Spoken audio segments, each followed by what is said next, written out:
باللہ من الشیطان الرجیم۔ پناہ مانگتا ہوں میں اللہ کی شیطان مردود سے۔ بسم اللہ الرحمن الرحیم۔ شروع اللہ کے نام سے جو بڑا مہربان نہایت رحم والا ہے۔ حضرت فضالہ رضی اللہ تعالیٰ عنہ کہتے ہیں کہ میں بڑا دلدادہ تھا عورتوں کا، اور میرا ماحول یہ تھا کہ میں قتل بھی کر لیتا تھا، معاذ اللہ چوری بھی کر لیتا تھا، اور رات میری طبیعت تھی معاذ اللہ نئی سے نئی عورت کے پاس جانا۔ کہتے ہیں ابو جہل نے اعلان کیا کہ جو نبی پاک علیہ السلام کا سر اقدس معاذ اللہ کاٹ کے لائے گا، نقل کفر کفر نہ باشر، 100 سرخ اونٹ انعام ملے گا۔ تو میں نے ارادہ کر لیا کہ میں بہت سارا انعام حاصل کروں گا۔ حضرت فضالہ کہتے ہیں کہ میں نے خنجر تیار کیا اور میں نے بغل میں اس کو چھپایا، اوپر میں نے چادر اوڑھ لی۔ اب مجھے پتا تھا ظہر کی نماز کے بعد نبی پاک صلی اللہ علیہ وسلم طواف کعبہ کے لیے، بیت اللہ شریف کے طواف کے لیے جاتے ہیں۔ کہتے ہیں میں بھی اس طرف بڑھا، رستے میں وہ خاتون جس کے گھر میں نے رات آنا تھا، میں نے دروازے پہ دستک دی۔ میں نے کہا کہ تیار رہنا، آج میں بڑے پیسے لے کے آؤں گا۔ اسے میں نے یہ کہا اور پھر میں چلا گیا بیت اللہ شریف کا طواف کرنے۔ کہتے ہیں اللہ کے محبوب بھی طواف کر رہے تھے تو میں نے بھی طواف شروع کر دیا۔ ارادہ یہ تھا کہ جہاں نبی پاک علیہ السلام میرے قریب سے گزریں گے تو موقع پا کر میں حضور کے جسم اقدس پر خنجر کھوپ دوں گا اور معاذ اللہ شہید کر دوں گا۔ کہتے ہیں حضور ایک دفعہ بھی میرے پاس سے گزرے تو میں ہمت نہ کر سکا، دوسری دفعہ بھی پاس سے گزرے تو میں ہمت نہ کر سکا، تیسری دفعہ بھی گزرے تو میں ہمت، نبی کریم صلی اللہ علیہ وسلم 2-3 دفعہ گزرے تو فرماتے ہیں کہ مجھے موقع نہ ملا، اس لیے کہ حضور فرماتے ہیں اللہ نے روب کے ساتھ میری مدد فرمائی، دشمن پر میرا روب طاری ہو جاتا ہے۔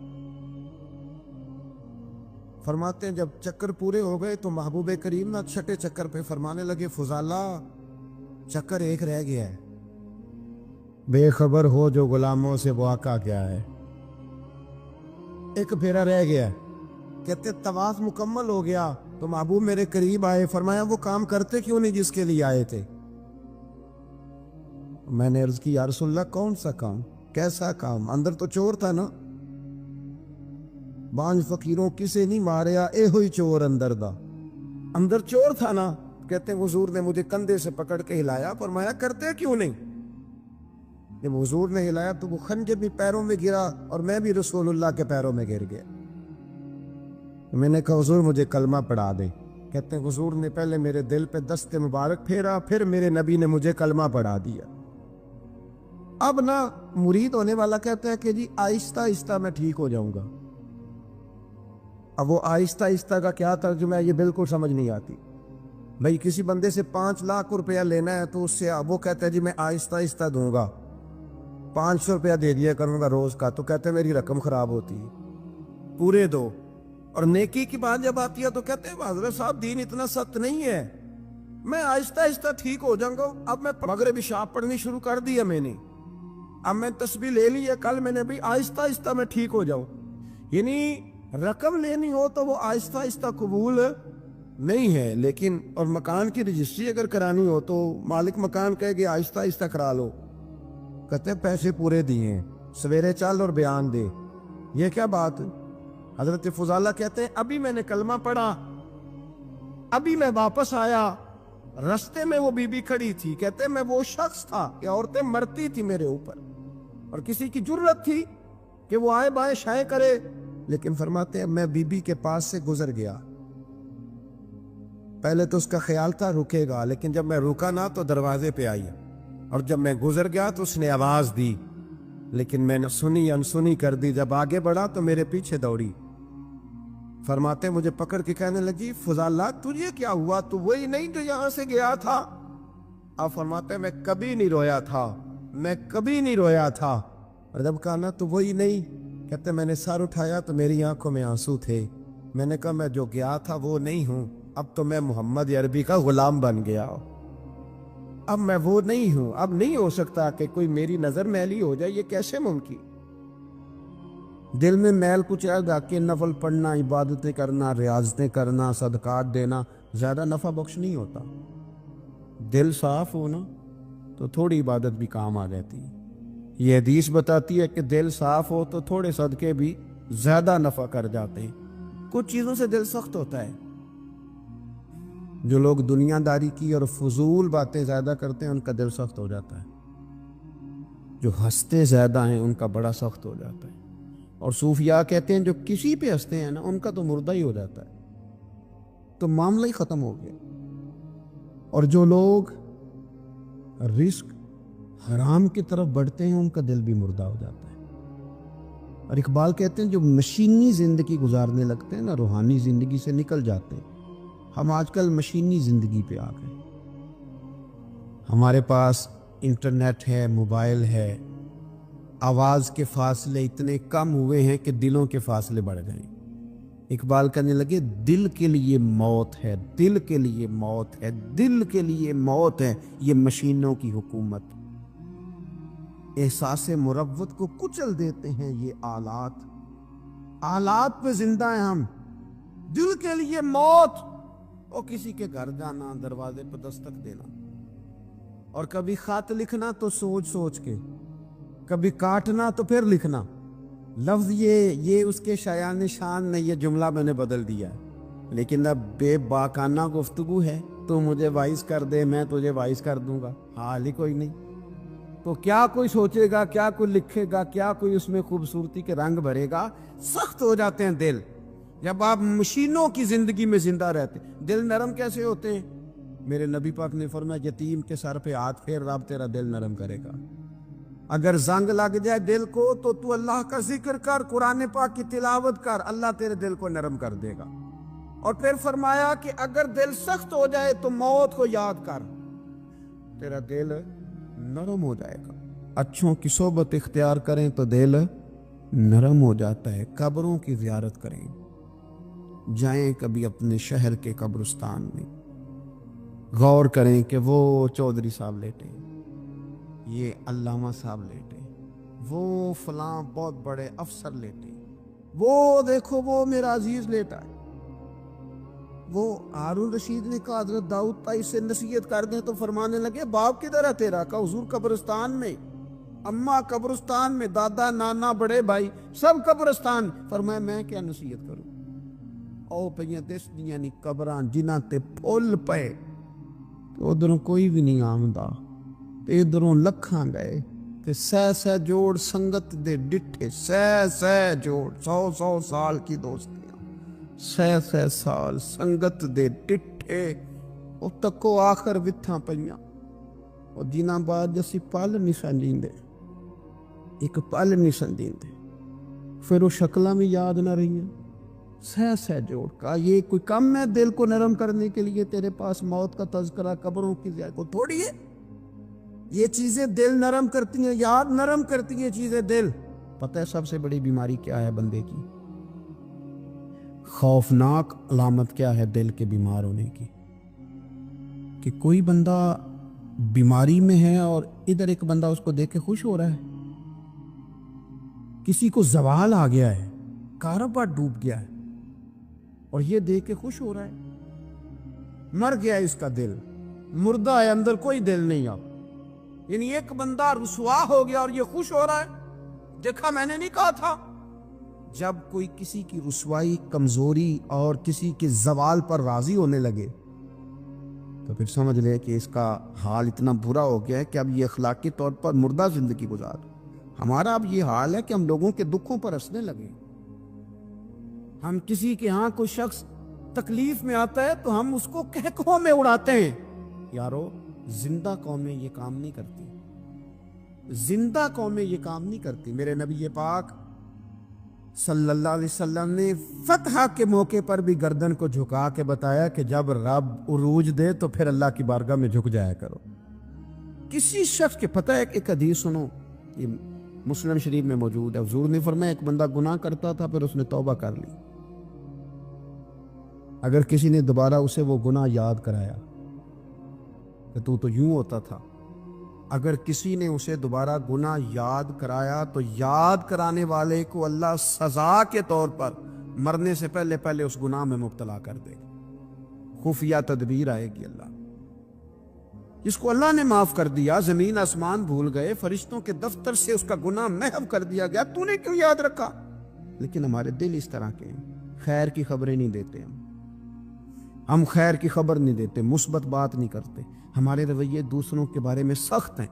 یعنی بہو سے داماد سے اختلاف ہو گیا، پھر اس نے معافی مانگ لی، پھر ہم نے معاف کر دیا، پھر 1 سال کے بعد دوبارہ لڑائی ہوئی تو پچھلی بات دوبارہ یاد کرنی چاہیے تھی.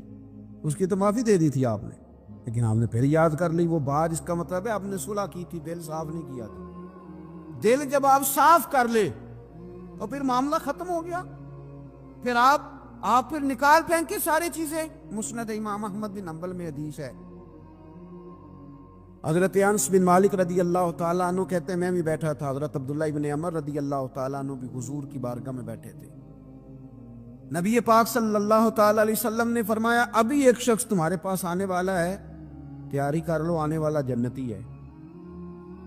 کہتے ہیں ایک شخص اندر داخل ہوا تو سادہ سا بندہ، داڑھی سے پانی کے قطرے گر رہے، جوتے ہاتھ میں پکڑے یا بغل میں دبائے، اور آ گیا حضور سے بات چیت کی، چلا گیا.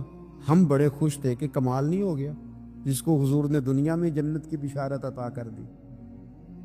اگلے دن اس نے اتفاق، ہم اسی جگہ اسی حال میں بیٹھے تھے کہ پھر محبوب نے فرمایا ابھی ایک بندہ آنے لگا، جنتی ہے. کہتے ہیں وہ بندہ آیا تو دیکھ کے حیران ہو گئے، یہ تو وہی کل والا ہی بندہ ہے.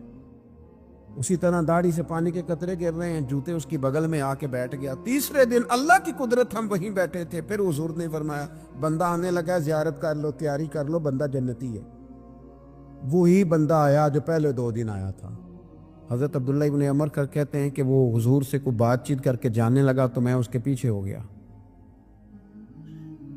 میں نے اس کو جا کے سلام کے بعد کہا کہ یار میں تیرا مہمان بننا چاہتا ہوں، 3 راتوں کے لیے رکھ لو گے؟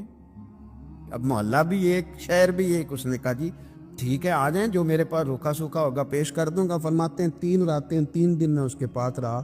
میں جاننا چاہتا تھا کہ کون سی ایسی عبادت کرتا ہے جس کی وجہ سے 3 دن حضور نے جنت کی بشارت اس کے لیے دی، اعلان فرمایا. کہتے ہیں میں نے کوئی غیر معمولی چیز نہیں اس کے اندر دیکھی، کوئی انوکھی عبادت نہیں دیکھی. عشاء پڑھتا، فجر تک سویا رہتا، میں تہجد کے وقت اٹھتا، نفل پڑھتا. 3 راتیں یہ ہوتا رہا. ہاں جب وہ کروٹیں بدلتا تو اللہ اکبر کہتا. باقی وہ سویا ہے، فجر میں اٹھا ہے، صدقہ بھی وہ خاص نہیں اس نے دیا، خیرات بھی میں اس سے زیادہ کرتا رہا، مجھے کوئی خاص چیز نظر نہیں آئی. تیسرے دن میں جانے لگا تو میں نے اسے کہا یار سن، مجھے کوئی ضرورت نہیں تھی تیرے گھر میں قیام کرنے کی، میرا گھر قریب ہی ہے. وہ تو کمال یہ ہے کہ نبی کریم علیہ السلام نے اپنی زبان فیض ترجمان سے، یعنی وہ زبان جس کو سب کن کی کنجی کہیں، اس کی نافذ حکومت پہ لاکھوں سلام. حضور نے 3 دن تجھے مسلسل جنتی کہا ہے. میں تو دیکھنے آیا تھا کہ تیرے اندر کوئی عمل ہو تو میں بھی وہ شروع کروں. تو وہ کہنے لگا یہی ہے جو آپ نے دیکھ لیا ہے، فرض نماز ہی پڑھتا ہوں، روٹین کے کام ہی کرتا ہوں، کوئی خاص چیز تو میرے پاس کوئی نہیں. حضرت عبداللہ ابن عمر فرماتے ہیں میں نے تو سمجھا کہ میں تو اس سے زیادہ خیر کے کام کرتا ہوں. اب میں سوچتا ہوا وہاں سے نکلنے لگا کہ پھر کیا خاص بات ہے جو نبی پاک نے 3 دفعہ اسے جنتی کہا ہے. جب میں نکلنے لگا نا، دروازے پہ مڑنے لگا تو اس نے آواز دی، کہا یار سنو ایک بات یاد آئی ہے. میں نے کہا وہ کون سی؟ کہنے لگا یار جب سے بالغ ہوا ہوں نا، جب سے اللہ نے توفیق اسلام دی ہے، میں نے جب بھی اپنا دل دیکھا ہے نا، جب بھی میرے دل میں کسی کے لیے حسد کوئی نہیں، کوئی عداوت نہیں، کوئی بغض نہیں، کوئی کینہ نہیں، کوئی کیا کر رہا ہے، میرے دل میں سب کے لیے خیر ہی ہے. دل میرا صاف ہے، اس کے علاوہ نہیں مجھے پتا کیا عمل ہے. حضرت عبداللہ بن عمر کہتے ہیں پھر مجھے سمجھ آ گئی ہے، یہ جو تیرے دل کی صفائی ہے نا، یہ بنیاد بن گئی ہے جس کی بنیاد پر نبی پاک نے تجھے 3 دفعہ جنت کی بشارت عطا فرمائی ہے. تو امام غزالی رحمۃ اللہ علیہ فرمانے لگے کہ اگر آئینے پہ گرد پڑ جائے تو اس میں عکس صحیح نظر نہیں آتے، آئینے صاف پھر اس پہ عکس نظر آتے. ہو گئے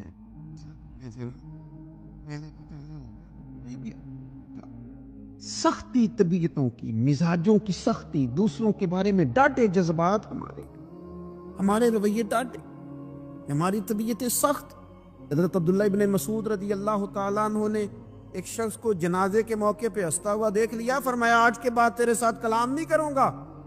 جس کا جنازہ دیکھ کے بھی دل نرم نہیں ہوا اور قبرستان دیکھ کے بھی دل نرم نہیں ہوا، وہ تو سخت دل بندہ. سخت دل بندے سے دوستی کبھی نہیں رکھوں گا، میں تو درد دل والوں سے پیار کروں گا. تیرے ساتھ میں کلام نہیں کرتا. تو کس طرح کا شخص ہے بھائی جسے یہاں کے بھی ہنسی آ رہی ہے، مذاق سوچ رہا ہے؟ تو دل کی نرمی میرے نبی پاک صلی اللہ علیہ وسلم نے نا دل پر، ہم نے نا کپڑوں پر بڑی محنت کی،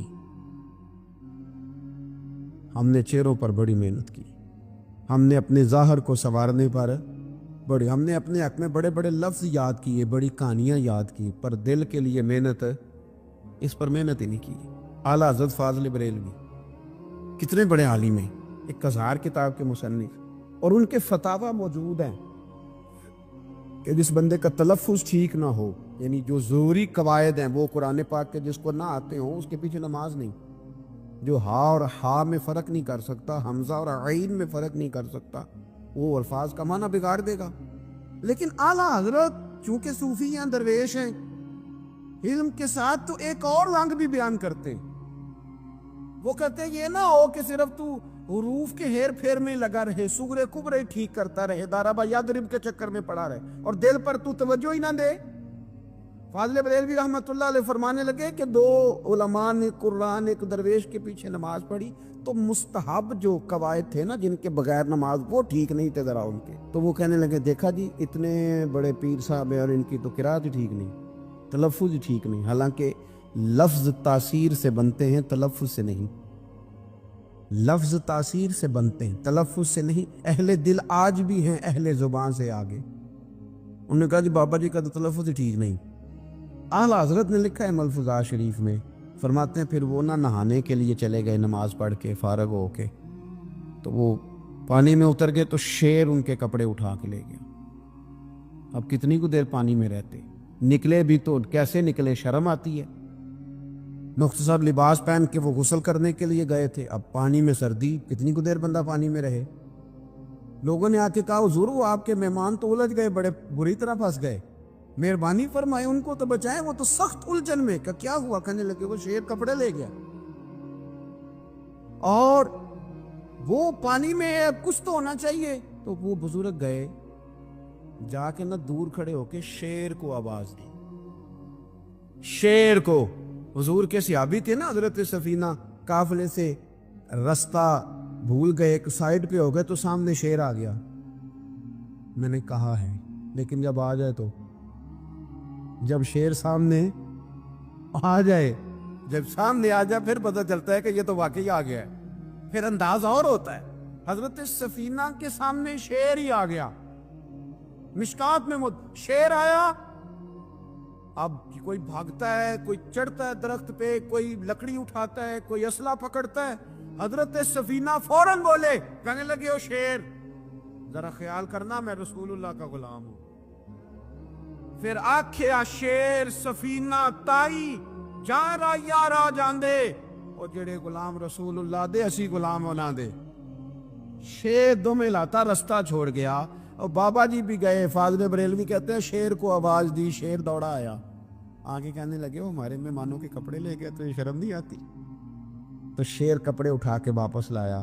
ان علماء کو، حضرات علماء کو کپڑے پیش کیے.